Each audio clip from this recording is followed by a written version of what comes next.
Welcome to Talking Sports with GBO and Amp. My name is Charles Gilbert, and on today's show, we're going to give you a breakdown of this week's NFL playoff games. But before we do that, hit that subscribe button. Also, click the bell to get notified anytime we come out with a new video.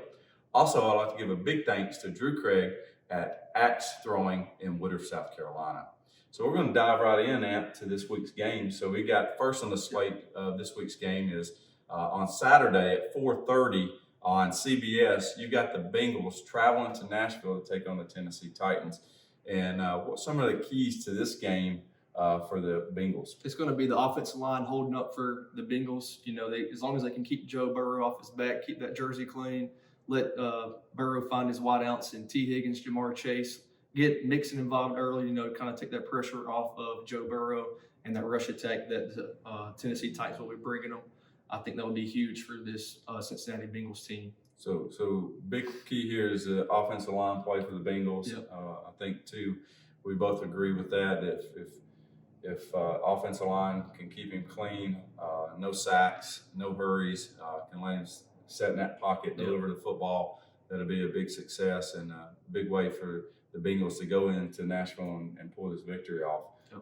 What are some of the other things you're looking on the defensive side for the Bengals that they have to do to contain the Titans? It's going to be containing the man that's coming back, and that is Derrick Henry. They got to be able to contain him, limit him, slow him down, force Tannehill to throw the ball.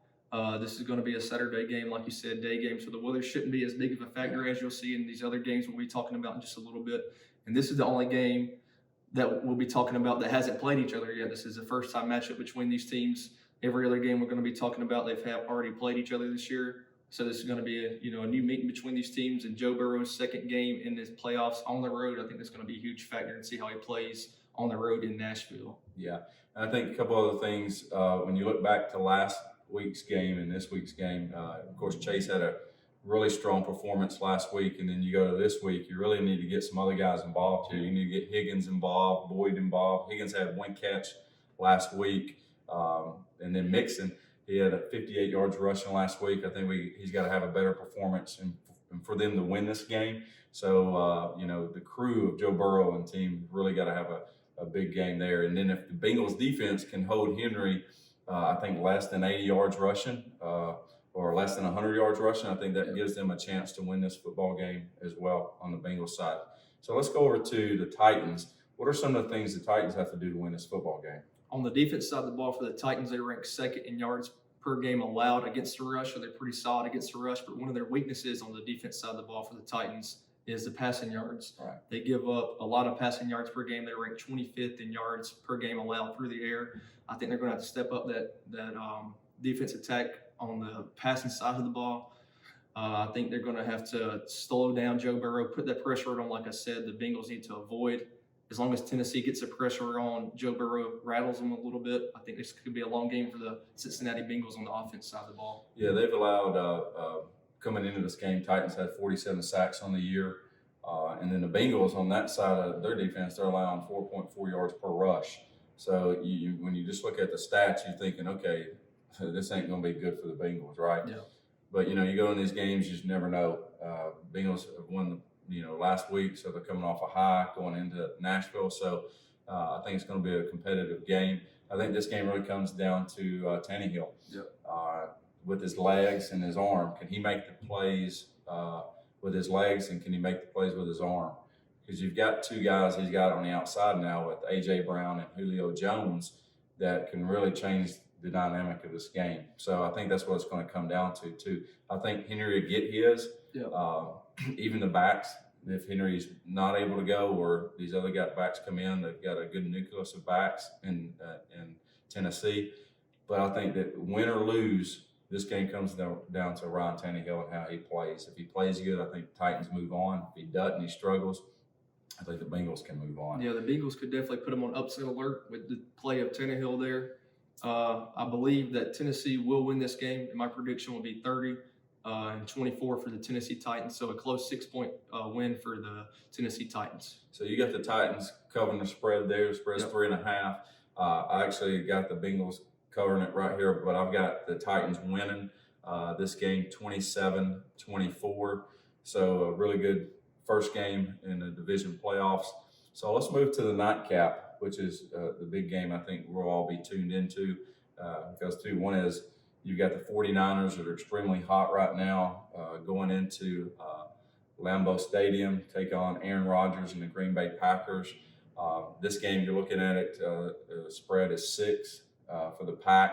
You got weather conditions always in January in Green Bay. So what's some of the keys to this game you're looking forward to? It's getting Debo for the 49ers. It's getting Debo Samuel and Elijah Mitchell on the ground early, running them pretty hard. They had a good game. Same game plan I think they had last week against the Cowboys is not force Jimmy G to win the game through the air for him. Right. Rely on the rushing attack led by Elijah Mitchell and Debo Samuel. I think if they do that, kind of take that pressure off Jimmy G. Like you said, the weather conditions could play a factor.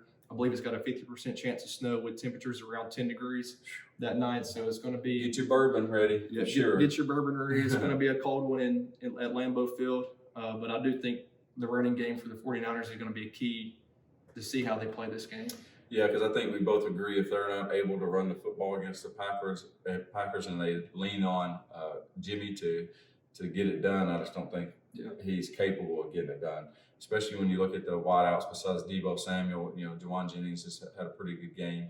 Brandon's had a pretty good games, but overall, I think if they, Jimmy got hurt last week as well with the shoulder. Bosa's out on the defense. We don't know if he's going to play in this game. So a lot of question marks going into this game Saturday night, and they need everybody full health to win this football game. Some good keys there for the 49ers to be able to win this game. What are some of the keys in terms of the Pack to win this game? For the Packers here like I said, they've already played each other around the beginning of the season, and the Packers snuck by 30-28. One of the keys to that game, I believe, was keeping Aaron Rodgers up on the ground. The 49ers only had 1 sack against them in the first game, I believe. If the offensive line can hold up like that for Aaron Rodgers again, let him find Devontae Adams. Devontae Adams had a huge game. The first time they played him, he had over 132 yards through the air receiving. Then he had a touchdown on top of 12 catches. So, they would just target him, target after target after target. I think they're going to have to slow down Devontae Adams and, make somebody else beat him. Yeah. And then you got the left tackle coming back for Green Bay this week. Whatever his name is. Yeah, he's back. And then, all season, when you look at the running game for the Pack, you've got Aaron Jones, and then you got, his replacement, A.J. Dillon, has had a really good season. Second season out of Boston College, really came on this year. So, 49ers got to stop the run first because Packers are wanting, before he's going to want to run the football. And then can you stop or contain? I don't think you're going to be able to stop him. Can you contain Adams on the outside, especially when you get down into the red zone? Can you, 49ers, can you stop them? But two, for the Green Bay Packers, do they come away with touchdowns and not field goals? Yeah. And then Crosby, he's struggled this year too for the Green Bay Packers in terms of field goals. So, Packers want to get in that red zone. They want to score touchdowns.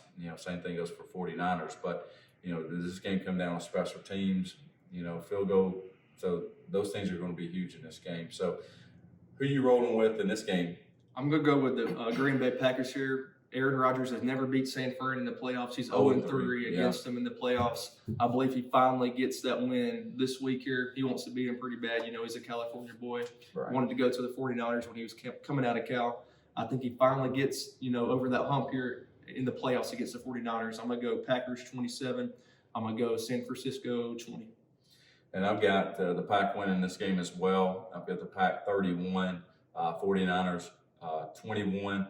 I just think the difference in this game is Aaron Rodgers. I know he's 0-3, and know he knows that. And I think, too, for, maybe this would be his last season with the Green Bay Packers. So, and not only that, too, you think about, his legacy in Green Bay, between him and Brett Favre. Brett Favre has got 1 Super Bowl. Aaron Rodgers has 1 Super Bowl. So Aaron Rodgers really wants his second Super Bowl. One. Exactly. And a lot of people think that, you think as a GOAT is Aaron Rodgers best of all time. Where the GOAT is Tom Brady, the greatest of all time. A lot of people believe that. A lot of people think that. But he needs to win this football game. He needs to get his team to the Super Bowl and win the Super Bowl to be in that category. Yep. I truly believe that. So, all right, let's move on to Sunday's games. 3 o'clock on NBC. You've got the Rams going down to Tampa to face Tom Brady and the Tampa Bay Buccaneers on NBC at 3 o'clock. So for the Rams, coming off a big win against the Cardinals, short week for the Rams to get prepared for this, but what are some keys to this game? For the Rams, I'm going to say on the defense side of the ball is putting pressure on Brady, and the offensive line for the Buccaneers is kind of depleted right now. The Buccaneers have 2 offensive linemen that is questionable for the game. They may not play Pro Bowl right tackle may not play, in the center, Ryan Jensen, he is questionable as well. I think that's going to be huge. And the Rams know it coming into this game. That's the kind of defense they like to play, is, getting a pressure on the quarterback. They got a solid defensive line led by Aaron Donald. I think that's going to be one of the keys to victory, is getting some pressure on Tom Brady, force them to play from behind so they know what to expect, from the Buccaneers on the offense side of the ball. Yeah, one thing too is if you look at last week's game against the Eagles, especially that third quarter, some of the routes that Tom Brady's wide receivers were running, they actually didn't run all the way through the routes. Yeah. They kind of stopped halfway, and some of those come off their fingers. They were drops, but the Eagles didn't convert on those. They wasn't interceptions. Where I think if in this game, if that happens, that can convert into turnovers, which is going to convert into points for the Rams. So the big key in this game, you hit on it, is the front. Yep. If Jensen's not able to go, I think he's questionable, and then Tristan Wirfs, he's questionable. So and you've got these guys have been together all season. Last season when they won the Super Bowl, you've got 2 of the big keys for this Tampa Bay Buccaneers offense. If they can't go, and you're going up against Aaron Donald, Von Miller, and those and Jalen Ramsey, that crew, it's going to make a big difference in this football game. No matter how great Tom Brady is, there's only so much he can do, especially when he already lost AB. He's out. We all know that. Godwin, he's out. So you've got a lot of guys. Mike Evans last game had an outstanding game. But I can tell you right now, if I'm the defensive coordinator for the Rams, my number one goal is to shut down Mike Evans. If I can make somebody else beat you. Make somebody else beat me. And hopefully Fournette will come back this week, but it's still a question mark if he's going to come back or not after missing last week. And is he 100%? Is he 90%? So where are we at with that? So a lot of questions going into this game, especially for the Bucs. The Rams do got to go all the way from West Coast to East Coast, and like we said, on a short week. So a lot of questions going into this game, this matchup. And for the Rams, they got some questionable guys. They don't know if they're going to play or not yet on the defense side of the ball, and that's 2 starting safeties that they didn't play with last game against the Cardinals on Monday night. I think that's going to be huge for them. I think they need to get their safeties back healthy, because if Tom Brady, if he smells that blood, he's kind of like a shark in the water. He's going to attack, And Mike Evans, he was a stud last game, been solid for Tom Brady all year. Like you said, they're going to try to get the ball to Mike Evans, but I think the game plan for the Rams here is going to be double team and slowing down Mike Evans, because that is their only star wideout they have on the team. After you mentioned all the injuries they've had between Antonio Brown and Chris Godwin, I think it's going to be a close game. My prediction for the game here is going to be the Rams sneaking by 31 and the Buccaneers 27. Yeah, and some other things here too that I feel like the Bucs is going to have to do, especially if Jensen's not going to be able to play and Tristan's not going to be able to play. You got tight ends like Brate, O.J. Howard, and then of course Gronk. I think they're going to have to do some max protections in there for Brady, because once you hear Brady talk, when he comes to the line of scrimmage, he already knows where he's going to go with the football before it's even snapped. So.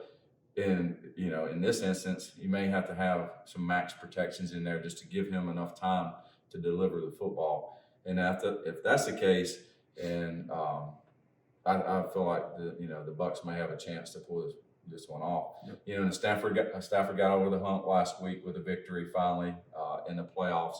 But the winning success there was the Rams were able to run the football. He only threw the ball 17 times in that football game, which was big. For them, if they can duplicate that and Stafford not turn the football over, because that's a concerning factor I have going in this game. Can Stafford not turn the football over and then convert in the red zone is going to be key in this football game. So really look forward to this game. In this game too, I've got the Rams winning this football game. Not a high-scoring game. I think both defenses are very good defenses and will come to play. But I think the Rams win this one 24-21 in a close one. So, and then moving on to Sunday afternoon's game at 6:30 on CBS. You've got the Bills traveling to Arrowhead to take on Patrick Mahomes and the Kansas City Chiefs. So, what's some of the keys to this game? For the Bills here on the defense side of the ball is slowing down this offense. You know, the Chiefs have one of the high-powered offenses in the league. The Bills actually snuck by. They played earlier in the season as well. The Bills snuck by 138-20. They forced Patrick Mahomes into some turnovers. Mahomes had 2 interceptions that game, which was huge. I believe the Bills scored on both of those drives where Mahomes threw those 2 picks. If they can force some turnovers, get Mahomes, playing from behind, I believe they got a good shot at winning this game as well. On the offense side of the ball, is kind of keeping what they've been doing, getting Singletary involved on the ground game. Josh Allen, he's going to get his. He's going to run the ball. He's going to throw the ball. I think they're going to have to establish Singletary in the run, kind of keep the defense of the Chiefs guessing because the Chiefs defense has gotten a lot better since that first matchup this year. I mean, they've got a whole lot better. So the Chiefs defense has stepped it up. Let's see if the Bills offense can top what they did last game. Yeah, and then you look at the Bills defense, some of the things they've got to do there is try to limit Travis Kelce. Yeah. Because when you look at the Chiefs this year and you look at the games that Kelce struggled or Mahomes has struggled getting Kelce involved, they've lost those football games. So that's, for the Chiefs and their offense, they want to get him involved. They want to get him going early. So if the Bills can eliminate that, that'll be huge for a Bills win there. But also, too, I think it comes down to the play of Josh Allen. I think he's got Singletary in the backfield. I think, with Stephon Diggs on the outside, you got Beasley on the inside. So and then you got Sanders now that just had a big game last game coming off injury. Yep. So I mean they've got the playmakers on the outside, and with his legs as well, and how they're using him in the run game too, is going to be a big factor in this football game. So too, those are some keys on the Bills side of things of what they need to do in order to win this football game. And then you go over to the Chiefs side. Patrick Mahomes 5 touchdowns last game is going to have a big time performance. Like we talked about in the previous game, he had 2 interceptions. You can't turn the football over in this game because too it will lead to points. So you got to protect the football. But also, I think too, the difference in this game too is going to be McKinnon. Yep. He's really, really came along the past couple of weeks. It's gave Mahomes an outlet. So we all know he's a good receiver out of the backfield, but his ability to be able to run the ball between the tackles as well, we've seen that. So his ability to be that drop down back for Mahomes has been huge. And two, really Tyreek Hill, he had a couple of good catches last week, but he's really since he's had that ankle injury a couple of weeks ago, I don't think we've seen the best of him yet. I think he's due for a breakout game. He's due. This may be it for him. So we'll see what happens on that. What's some of the keys for you for the Chiefs? Like you said, there's get McKinnon involved. He's been balling out these past couple of weeks. But another key, like you said, there's Tyreek Hill. He hasn't had many big games like we know he can do these last few weeks. He might have been playing a little injured, like you said, with that ankle. But I think Mahomes is going to be looking to get his stars involved early in this game with Kelce and Tyreek Hill. I think that's what they're going to have to do against this Bills defense. The Bills defense showed up against the Patriots last week.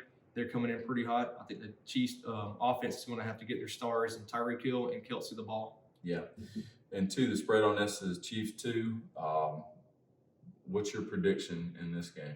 I'm going to say the Chiefs win 38-34 in a close matchup, high-scoring game, once again for these two teams.